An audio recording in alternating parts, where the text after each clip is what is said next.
बीते दिनी चंडीगढ़ के पीजीआई विखे otolaryngology and head neck surgery PGIMER and UT Chandigarh administration scheme के तहत विकसित भारत संकल्प यात्रा वालों एक समागम करवाया गया। इस समागम के विच कांग्रेस के साबका मंत्री सरदार शमशेर सिंह दुल्लो मुख मेहमान के तौर पर पहुंचे सी ते इस समागम के विच guest of honour doctor Harmesh Kumar clinical neuro psychologist सन ते जिन्हां नूं खास तौर के उत्ते सन्मानित किया गया। Doctor Harmesh national rehabilitation centre Chandigarh संस्था के फाउंडर ने ते इस संस्था वालों गरीब मरीजों के लिए जो कि दिमागी तौर पर या फिर कन्ना ते दंदां नाल संबंधित बीमारियों के रोगी मरीजों का इलाज किया जाता है। इस समागम दौरान एक मोबाइल वैन जो कि मरीजों को लैके आउण जाण दे लई वरती जाएगी वो भी मुहैया करवाई गई है। Chandigarh smart city limited, Chandigarh municipal corporation Chandigarh ते भारत इलैक्ट्रॉनिक लिमिटेड के वलों पीजीआई नूं एक बस जो कि पूरे साजो समान नाल लैस है इस विच मरीजों का इलाज किया जा सकता है, कैंपिंग लई लिजाई जा सकती है ते उस बस की सुविधा भी डॉक्टर हरमेश कुमार वालों यत्न करके मुहैया करवाई गई है। डॉक्टर हरमेश कुमार जो कि दिमागी रोगों के डॉक्टर ने उन्होंने वालों मनुखता के भले लई होर कई सुविधावां भी उपलब्ध करवाईयां गईयां ने।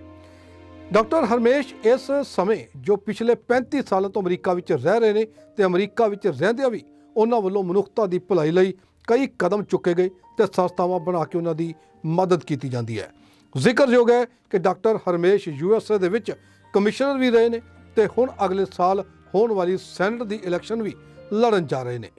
डॉक्टर साहब इत्थे अज जिहड़ा कैंप लगाया जा रहा है इस कैंप के विच दौरान जिहड़ी एक तुसीं बस की गल कीती है तो जिहड़ी थोड़ी संस्था है ਉਹਦੇ बारे थोड़े की परपज ने जी अगे की ਉਹਦੀ प्लैनिंग है या तुसीं इत्थे जिहड़े कैंप ਦੇ ਵਿੱਚ ਉਹ ਕਿੰਨੇ पेशेंट ਆਉਂਦੇ ਨੇ ਜਾਂ ਕਿ पेशेंट ਦਾ ਹਾਲਾਤ ਚਾਹ ਤੁਸੀਂ ਕਿਵੇਂ ਉਹਨਾਂ ਦਾ ਟ੍ਰੀਟਮੈਂਟ ਕਰਦੇ ਹੋ ਇਹ ਸਾਰਾ ਕੁਝ ਸਾਡੇ ਨਾਲ ਸਾਂਝਾ। हाँ जी, मैं डॉक्टर हरमेश कुमार हाँ। मैं अमेरिका तो चंडीगढ़ आया सिर्फ 4 दिनों के लिए ताकि आपां वैन जिहड़ी सानू चंडीगढ़ एडमिनिस्ट्रेशन ने दिती है ਉਹਦਾ ਆਪਾਂ उद्घाटन कर सकीए। एक वैन सानू शमशेर सिंह दुल्लो साहब ने जिहड़े पंजाब के एक्स MP ने उन्होंने 12 लाख की दिती है। वो दूजी वैन ਉਹਦੇ ਲਈ ਆਪਾਂ 1522 पेशेंट जिहड़े कैंसर ਔਰਲ ENT ਮੌਤ ਦੀ ਸਕਰੀਨਿੰਗ ਦੇ ਹੈਗੇ ਆ ਉਹ ਆਪਾਂ 1522 ਪੇਸ਼ੈਂਟ ਪਿਛਲੇ ਜਨਵਰੀ ਤੋਂ ਲੈ ਕੇ ਅੱਜ ਤੱਕ ਸਕਰੀਨ ਕੀਤੇ ਆ PGI ਦੇ ਨਾਲ ਡਾਕਟਰਾਂ ਨਾਲ, ਕਿਉਂਕਿ ਮੈਂ PGI ਦਾ ਪੁਰਾਣਾ ਸਟੂਡੈਂਟ ਹਾਂ, PGI ਦੇ ਵਿੱਚ ਕੰਮ ਕਰਕੇ ਗਿਆ ਚੰਡੀਗੜ੍ਹ 'ਚ। ਅਤੇ ਉਹ ਜਿਹੜੇ ਗਰੀਬ ਹੈ ਜਿਨ੍ਹਾਂ ਨੂੰ ਸਰਵਿਸਿਜ਼ ਮੁਹੱਈਆ ਨਹੀਂ ਹੁੰਦੀਆਂ, PGI ਦੇ ਵਿੱਚ ਹਰ ਰੋਜ਼ 11,000 ਪੇਸ਼ੈਂਟ ਜਿਹੜਾ ਹਰ ਰੋਜ਼ ਆਉਂਦਾ। ਐਡੀਆਂ ਵੱਡੀਆਂ ਵੱਡੀਆਂ ਲਾਈਨਾਂ ਹੈ कि उन्होंने जानवरों नालों भी कई भैड़ा सलूक किया जाता, क्योंकि सर्विसिस घट ने, लोग सर्विसिस लैन वाले बहुत ने। उन्होंने घटाने के लिए एक छोटा जिहा उपराला साडे वल्लों 1996 तो मैं नैशनल रिहैबिलिटेशन इंस्टीट्यूट शुरू की ही चंडीगढ़ दे विच। मेरे फादर हुणां दे सुपनिਆਂ ਨਾਲ ਉਹਨਾਂ ਨੂੰ हीयरिंग एड की प्रॉब्लम सी तो कहते जे मेरे ना हो रही है तो बाकियां ना की होएगा, इहदे मदद करो, तुसीं मेरे मुंडे हो, सेवा करनी है इंसान की, इदा करो। तो ये संस्था उदों शुरू हुई तो वह उद्घाटन मैं चंडीगढ़ एडमिनिस्ट्रेशन का, चंडीगढ़ स्मार्ट सिटी का, पंजाब यूनिवर्सिटी चंडीगढ़ का जिन्हां नाल साडी कोलैबोरेशन है, PGI एडमिनिस्ट्रेशन का बहुत बहुत धन्नवादी हाँ कि बेशक सानू 5 साल लग गए इत्थे तक पहुँचदियां नूं, ये प्रोजैक्ट शुरू करदियां नूं, लेकिन मैं बहुत धन्नवादी उन्हां दा कि उन्होंने मेरा साथ दिता, मेरे आइडियाज़ नूं उन्होंने एक्सैप्ट किया साडियां नूं। तो इन्हां शब्दों नाल मैं बहुत बहुत धन्नवादी उन्हां सारिਆਂ ਦਾ। Thank you. तो इनके जो है बड़ा रियलिस्टिक और पॉजिटिव अप्रोच है। बाकी जो क्लिनिक में जाएं तो वो कमर्शियल करते हैं, हेयरिंग एड की ज़रूरत भी हो तो वो कहते हैं नहीं ज़रूरत जी है, मतलब नहीं भी ज़रूरत हो तब भी कहेंगे ज़रूरत है जी। लेकिन इनका टेस्ट जो है ना रियलिस्टिक है, इनको कोई इंटरेस्ट नहीं होता किसी चीज़ का। और ये हेयरिंग एड अगर लगने हैं तो लगवा, ये जो इनका लेबॉर्ट्री टेस्ट है वो करेक्ट होता है, एक्यूरेसी इज़ वेरी 100% एक्यूरेसी है। मैंने 2 साल पहले भी मुझे बताया गया था, लेकिन आज की जो रिपोर्ट है इनकी ये ठीक है। उन्होंने तो मुझे 40-60 कर दिया था, तो ये इनकी 65-50 किया, तो इसका मतलब है कि 2 साल के बाद तो मेरी डिटीरिएट होनी चाहिए ना। तो ये इनकी रिपोर्ट जो है रिलायबल ज़्यादा है। वो हेयरिंग एड से मुझे कोई फ़ायदा नहीं हुआ। 70,000 के मैंने हेयरिंग एड लिए, वो ऐसे कैसे पड़े हुए। जब मैं लगाऊँ उसमें पूरी न्यूसेंस ही आती है। जब उनके पास जाओ तो वो कहते हैं जी ये एडजस्ट हो जाएगा, 2 महीने में एडजस्ट हो जाएगा, लेकिन वो बेकार पड़े हुए हैं मेरे 2 साल से। Okay, this is tympanometry. यहाँ पे अलग अलग टेस्ट करते हैं। जो हमारा ईयर होता है उसमें 3 भाग होते हैं, outer ear, middle ear, inner ear. जो हमारा आउटर ईयर होता है उसमें पिन्ना एंड आगे जाके हमारे वो होता है ईयर ड्रम, जिसे हम बोलते हैं कान का पर्दा। तो जब इसमें हम प्रेशर डिफरेंस करते हैं तो हम देखते हैं जो मिडिल ईयर होता है हमारी, जिसके हमारा ओसिकल्स होती है, 3 सबसे छोटी बोन्स होती है, वो कान के अंदर होती है।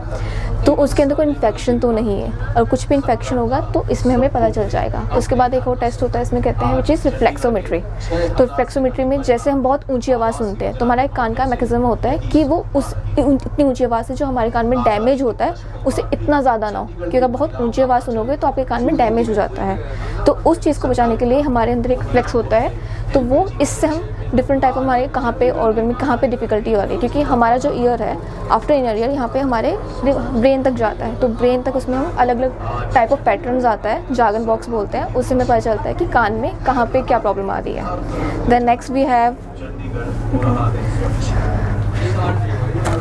This is audiometry. इसमें अलग अलग तरह के 17 टेस्ट होते हैं, PTA, speech audiometry, SDS, SRT and other like test, SIS, tone decay. तो इनसे हम कान में, इनसे हम ऑडियोमेट्री से, यहाँ पेशेंट बैठा होता है, हम उन्हें हेडफोन्स बनाते हैं। तो for red for right year, blue for left ear, इससे हमें पेशेंट को बोलते हैं हम ऑडियोमीटर से अलग अलग फ्रिक्वेंसीज पे आवाज़ देते हैं। हम जो स्पीच फ्रिक्वेंसीज होती हैं which is from 1-250 hertz to 8 kilohertz, उनको चेक करते हैं। तो जो सबसे मिनिमम साउंड होती है वो रिस्पॉन्ड कर रहे हैं, वो हमारे थ्रेशोल्ड्स होते हैं। सो हम पेशेंट को ये लगाते हैं एंड उसे बोलते हैं कि आपको जब भी आवाज़ आएगी आपको इसे प्रेस करना है। तो जो सबसे मिनिमम साउंड पे वो प्रेस करेंगे वो हमारा थ्रेशोल्ड होता है। Then they have other test. जो अब हमारा जो कान है सिर्फ वो सुनता नहीं है, वो कान जब आवाज़ जाती है तो वो प्रोड्यूस भी करता है। तो उसके लिए हमारे पास यहाँ पे एक और टेस्ट है which is auto acoustic emissions. तो 3 तरह के होते हैं, ट्रांजिएंट, इवोक एंड स्पॉन्टेनियस। तो हम उससे कान को चेक करते हैं कि जो हमारे कान के अंदर हेयर सेल्स है वो वर्क कर रहे हैं कि नहीं। एंड विच इज़ आगे हमारे पास इप्लिक्स है, जो हम ABR टेस्टिंग करते हैं। अब काफ़ी पेशेंट्स होते हैं जो जैसे बहुत छोटे बच्चे होते हैं तो वो ये टेस्ट नहीं कर पाते, क्योंकि बच्चे के यहाँ पे पेशेंट को पता होना चाहिए मुझे करना क्या है। तो उसमें हम करते हैं कि वहाँ पे ABR करते हैं, जो बच्चे को लेटा के एक आराम पोजीशन में उनका टेस्ट करते हैं। तो उसमें हम अलग अलग इलेक्ट्रोड्स लगाते हैं। तो जो ब्रेन में जैसे साउंड ब्रेन में जा रही है तो वहाँ से अलग अलग हम उसे रिस्पॉन्स करते हैं कि कहाँ पे वो रिस्पॉन्स कर रहा है। तो उसमें अलग वेव्स आती हैं, तो हम उनको वेव्स को आइडेंटिफाई करते हैं जो ब्रेन में हमारी जा रही होती हैं। ਅੱਜ ਅਸੀਂ ਪਹੁੰਚੇ ਹਾਂ ਸੈਕਟਰ 49 ਦੇ ਵਿੱਚ ਚੰਡੀਗੜ੍ਹ ਦੇ ਵਿੱਚ, ਜਿੱਥੇ ਇੱਕ ਪ੍ਰਧਾਨ ਮੰਤਰੀ ਆਯੁਸ਼ਮਾਨ ਦੇ ਵੱਲੋਂ ਜਿਹੜਾ ਇੱਕ ਮੈਡੀਕਲ ਕੈਂਪ ਲਗਾਇਆ ਗਿਆ। ਉਸ ਦੇ ਦੌਰਾਨ ਕਾਫੀ ਜਿਹੜੀਆਂ ਫੈਸਿਲਿਟੀਜ਼ ਨੇ ਇੱਥੇ ਪੇਸ਼ੈਂਟਸ ਨੂੰ ਜਿਹੜੇ ਆਉਣ ਵਾਲੇ ਮਰੀਜ਼ ਨੇ ਉਹਨਾਂ ਨੂੰ ਦਿੱਤੀਆਂ ਜਾ ਰਹੀਆਂ ਨੇ। ਸਾਡੇ ਨਾਲ ਜੁੜੇ ਹੋਏ ਨੇ ਡਾਕਟਰ ਵਿਵੇਕ ਤਰਵੇਦੀ, ਜੋ ਇੱਥੇ ਦੇ ਨੋਡਲ ਅਫਸਰ ਨੇ, ਜਿਹੜੇ ਸਾਰੇ ਇਸ ਜਗ੍ਹਾ ਦੇ ਉੱਤੇ ਸੋਸ਼ਲ ਦੇ ਉੱਤੇ ਜਿਹੜਾ ਪੂਰਾ ਇਹਨਾਂ ਦਾ ਵਾਚ ਆਊਟ ਹੈ ਇਹਨਾਂ ਦੇ ਵੱਲੋਂ ਹੁੰਦਾ। ਤਾਂ ਉਹਨਾਂ ਨਾਲ ਆਪਾਂ ਗੱਲਬਾਤ ਕਰਦੇ ਹਾਂ। ਡਾਕਟਰ ਸਾਹਿਬ, ਜਿਹੜਾ ਇਹ पूरा कैंप लगा होया, इस दे बाबत सानू थोड़ी जानकारी। एक्चुअली ये कैंप जो है एक विकसित भारत यात्रा के अंतर्गत जो प्रधानमंत्री के द्वारा, हमारे मोदी जी द्वारा और भारत सरकार के विभिन्न मंत्रालयों द्वारा जो लोगों के लिए स्कीम है, जैसे कि हेल्थ सेक्टर में है मातृ वंदना योजना है, सोशल सिक्योरिटी स्कीम है जननी सुरक्षा बीमा योजना, और भी सोशल सिक्योरिटी स्कीम, साथ ही स्ट्रीट वेंडर जो इनफॉर्मल सेक्टर है बहुत बड़ा, उनके लिए मोदी जी ने क्रेडिट स्कीम लॉन्च की है।